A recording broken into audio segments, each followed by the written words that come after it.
Seedless vascular plants. The vascular plants, or tracheophytes, are the dominant and most conspicuous group of land plants. More than 260,000 species of tracheophytes represent more than 90% of Earth's vegetation. Several evolutionary innovations explain their success and their ability to spread to all habitats. Bryophytes may have been successful at the transition from an aquatic habitat to land, but they are still dependent on water for reproduction, and absorb moisture and nutrients through the gametophyte surface. The lack of roots for absorbing water and minerals from the soil, as well as a lack of reinforced conducting cells, limits bryophytes to small sizes. Although they may survive in reasonably dry conditions, they cannot reproduce and expand their habitat range in the absence of water. Vascular plants, on the other hand, can achieve enormous heights, thus competing successfully for light. Photosynthetic organs become leaves, and pipe-like cells or vascular tissues transport water, minerals, and fixed carbon throughout the organism. In seedless vascular plants, the diploid sporophyte is the dominant phase of the life cycle. The gametophyte is now an inconspicuous, but still independent, organism. Throughout plant evolution, there is an evident reversal of roles in the dominant phase of the life cycle. Seedless vascular plants still depend on water during fertilization, as the sperm must swim on a layer of moisture to reach the egg. This step in reproduction explains why ferns and their relatives are more abundant in damp environments. Vascular tissue, xylem and phloem. The first fossils that show the presence of vascular tissue date to the Silurian period, about 430 million years ago. The simplest arrangement of conductive cells shows a pattern of xylem at the center surrounded by phloem. Xylem is the tissue responsible for the storage and long-distance transport of water and nutrients, as well as the transfer of water-soluble growth factors from the organs of synthesis to the target organs. The tissue consists of conducting cells, known as tracheids, and supportive filler tissue, called parenchyma. Xylem conductive cells incorporate the compound lignin into their walls, and are thus described as lignified. Lignin itself is a complex polymer that is impermeable to water and confers mechanical strength to vascular tissue. With their rigid cell walls, the xylem cells provide support to the plant and allow it to achieve impressive heights. Tall plants have a selective advantage by being able to reach unfiltered sunlight and disperse their spores or seeds further away, thus expanding their range. By growing higher than other plants, tall trees cast their shadow on shorter plants and limit competition for water and precious nutrients in the soil. Phloem is the second type of vascular tissue.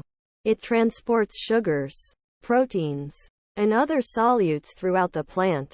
Phloem cells are divided into sieve elements, conducting cells, and cells that support the sieve elements. Together, xylem and phloem tissues form the vascular system of plants. Roots. Support for the plant. Roots are not well preserved in the fossil record. Nevertheless, it seems that roots appeared later in evolution than vascular tissue. The development of an extensive network of roots represented a significant new feature of vascular plants.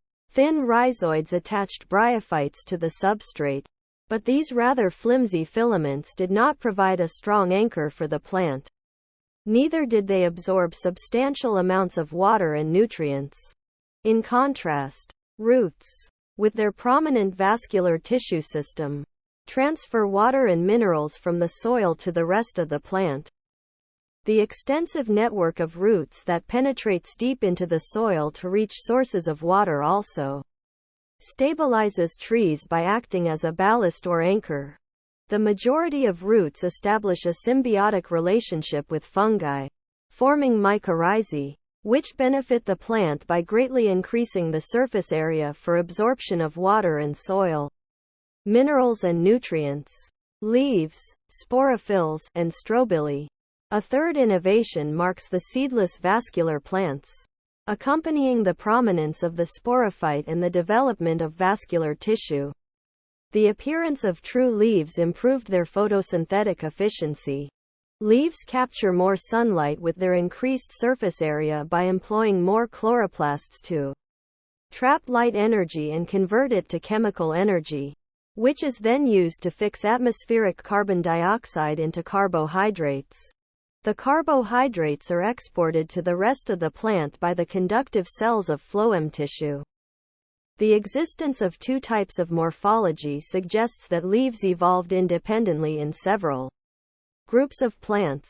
The first type of leaf is the microphyll, or little leaf, which can be dated to 350 million years ago in the late Silurian. A microphyll is small and has a simple vascular system.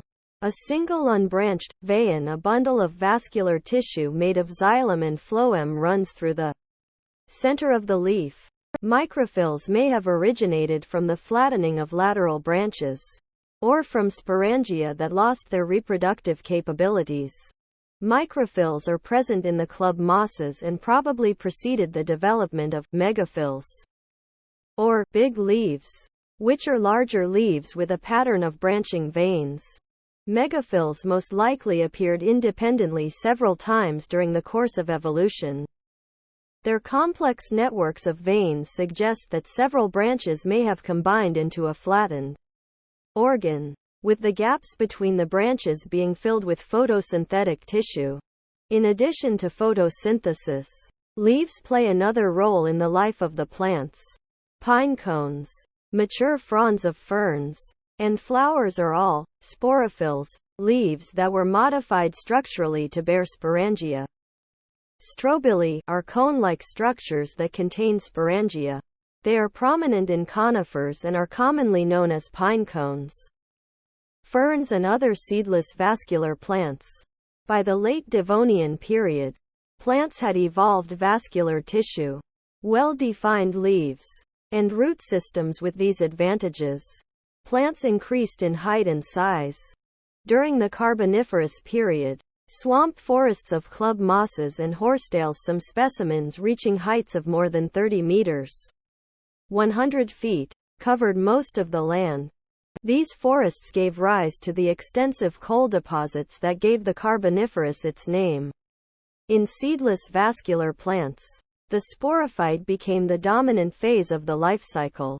Water is still required for fertilization of seedless vascular plants, and most favor a moist environment. Modern-day seedless tracheophytes include club mosses, horsetails, ferns, and whisk ferns. Phylum Lycopodiophyta, club mosses. The club mosses, or phylum Lycopodiophyta, are the earliest group of seedless vascular plants. They dominated the landscape of the Carboniferous, growing into tall trees and forming large swamp forests. Today's club mosses are diminutive, evergreen plants consisting of a stem, which may be branched, and microphylls. Figure 1. The phylum Lycopodiophyta consists of close to 1,200 species, including the quillworts, isotails, the club mosses, Lycopodiales, and spike mosses, selaginellals, none of which are true mosses or bryophytes. Lycophytes follow the pattern of alternation of generations seen in the bryophytes, except that the sporophyte is the major stage of the life cycle. The gametophytes do not depend on the sporophyte for nutrients. Some gametophytes develop underground and form mycorrhizal associations with fungi. In club mosses, the sporophyte gives rise to sporophylls arranged in strobili, cone-like structures that give the class its name. Lycophytes can be homosporous or heterosporous. Phylum Monilophyta, class Equisetopsida, horsetails. Horsetails, whisk ferns and ferns belong to the phylum Monilophyta, with horsetails placed in the class Equisetopsida.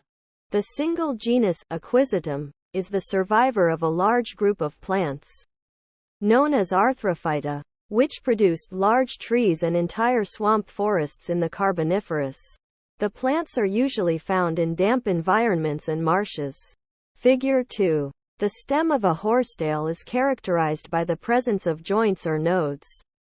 Hence the name arthrophyta. Arthro equals joint. Phyta equals plant. Leaves and branches come out as whorls from the evenly spaced joints. The needle-shaped leaves do not contribute greatly to photosynthesis, the majority of which takes place in the green stem. Figure 3. Silica collects in the epidermal cells, contributing to the stiffness of horsetail plants.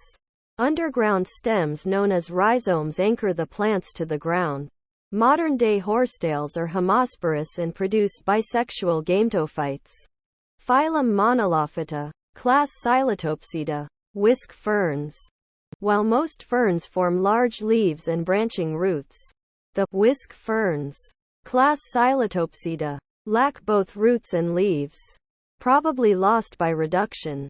Photosynthesis takes place in their green stems, and small yellow knobs form at the tip of the branch stem and contain the sporangia. Whisk ferns were considered an early pterophytes. However, recent comparative DNA analysis suggests that this group may have lost both vascular tissue and roots through evolution, and is more closely related to ferns. Phylum monilophyta, class Psilotopsida, ferns. With their large fronds, ferns are the most readily recognizable seedless vascular plants. They are considered the most advanced seedless vascular plants and display characteristics commonly observed in seed plants. More than 20,000 species of ferns live in environments ranging from tropics to temperate forests. Although some species survive in dry environments, most ferns are restricted to moist, shaded places. Ferns made their appearance in the fossil record during the Devonian period and expanded during the Carboniferous. The dominant stage of the life cycle of a fern is the sporophyte, which consists of large compound leaves called fronds. Fronds fulfill a double role. They are photosynthetic organs that also carry reproductive organs. The stem may be buried underground as a rhizome, from which adventitious roots grow to absorb water and nutrients from the soil. Or, they may grow above ground as a trunk in tree ferns. Figure 5. Adventitious organs are those that grow in unusual places, such as roots growing from the side of a stem. The tip of a developing fern frond is rolled into a crozier, or fiddlehead. And b. Fiddleheads unroll as the frond develops. The life cycle of a fern is depicted in Figure 8. Most ferns produce the same type of spores and are therefore homosporous. The diploid sporophyte is the most conspicuous stage of the life cycle. On the underside of its mature fronds, sori, singular, sorus, form as small clusters where sporangia develop. Figure 9. Inside the sori, spores are produced by meiosis and released into the air. Those that land on a suitable substrate germinate and form a heart-shaped gametophyte, which is attached to the ground by thin filamentous rhizoids. Figure 10. The inconspicuous gametophyte harbors both sex gametangia. Flagellated sperm released from the antheridium swim on a wet surface to the archegonium, where the egg is fertilized. The newly formed zygote grows into a sporophyte that emerges from the gametophyte and grows by mitosis into the next generation sporophyte. Career connection. Landscape designer. Looking at the well-laid parterres of flowers and fountains in the grounds of royal castles and historic houses of Europe, it's clear that the garden's creators knew about more than art and design. They were also familiar with the biology of the plants they chose. Landscape design also has strong roots in the United States tradition. A prime example of early American classical design is Monticello, Thomas Jefferson's private estate. Among his many interests, Jefferson maintained a strong passion for botany. Landscape layout can encompass a small private space, like a backyard garden, Public gathering places, like Central Park in New York City, or an entire city plan, like Pierre L'Enfant's design for Washington, D.C. A landscape designer will plan traditional public spaces such as botanical gardens, parks, college campuses, gardens, and larger developments as well as natural areas and private gardens. The restoration of natural places encroached on by human intervention, such as wetlands, also requires the expertise of a landscape designer. With such an array of necessary skills, a landscape designer's education includes a solid background in botany, soil science, plant pathology, entomology, and horticulture. Coursework in architecture and design software is also required for the completion of the degree. The successful design of a landscape rests on an extensive knowledge of plant growth requirements, such as light and shade, moisture levels, compatibility of different species, and susceptibility to pathogens and pests. Mosses and ferns will thrive in a shaded area, where fountains provide moisture. Cacti, on the other hand, would not fare well in that environment.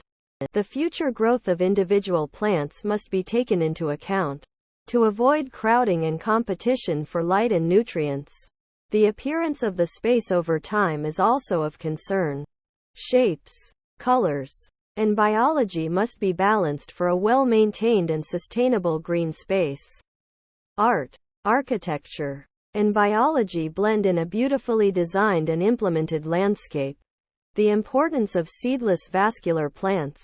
Mosses and liverworts are often the first macroscopic organisms to colonize an area, both in a primary succession where bare land is settled for the first time by living organisms or in a secondary succession, where soil remains intact after a catastrophic event wipes out many existing species.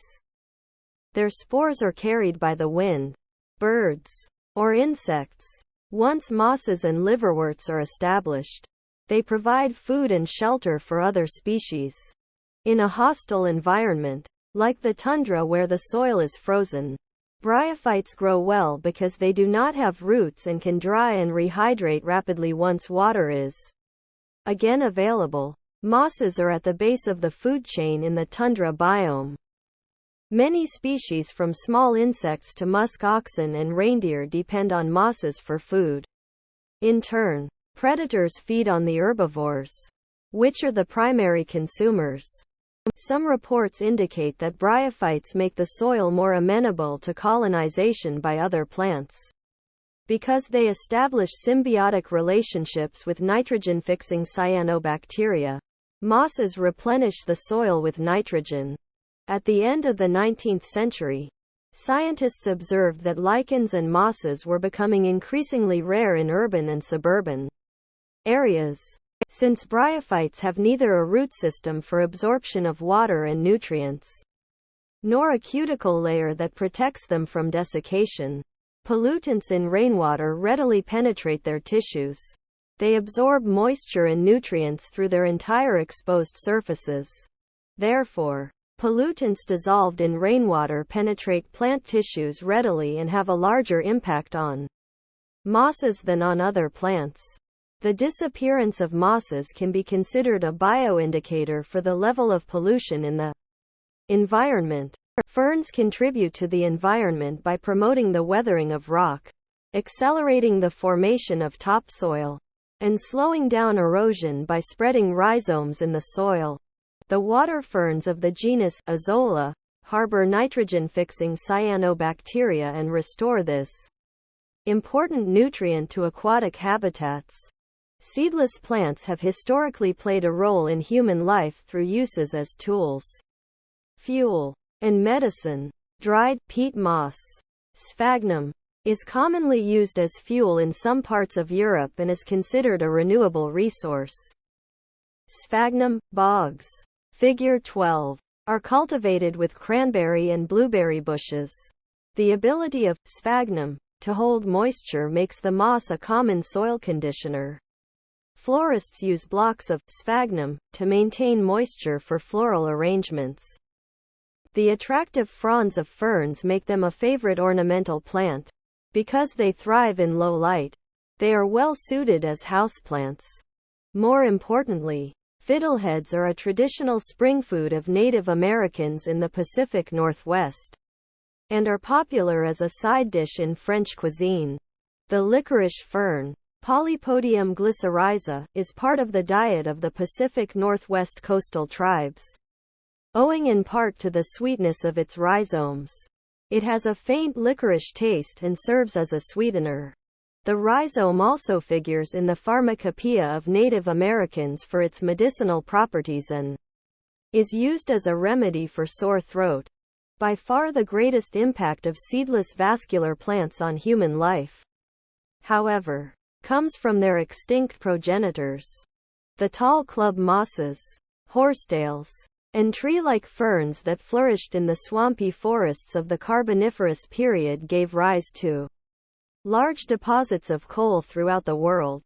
Coal provided an abundant source of energy during the Industrial Revolution, which had tremendous consequences on human societies, including rapid technological progress and growth of large cities, as well as the degradation of the environment. Coal is still a prime source of energy and also a major contributor to global warming. Section summary. Vascular systems consist of xylem tissue, which transports water and minerals, and phloem tissue, which transports sugars and proteins. With the development of the vascular system, there appeared leaves to act as large photosynthetic organs, and roots to access water from the ground. Small uncomplicated leaves are microphylls. Large leaves with vein patterns are megaphylls. Modified leaves that bear sporangia are sporophylls.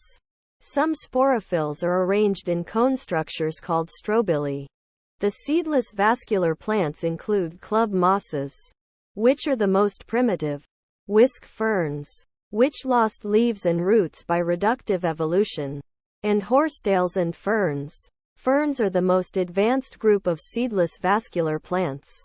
They are distinguished by large leaves called fronds and small sporangia-containing structures, called sori, which are found on the underside of the fronds. Mosses play an essential role in the balance of the ecosystems. They are pioneering species that colonize bare or devastated environments and make it possible for a succession to occur.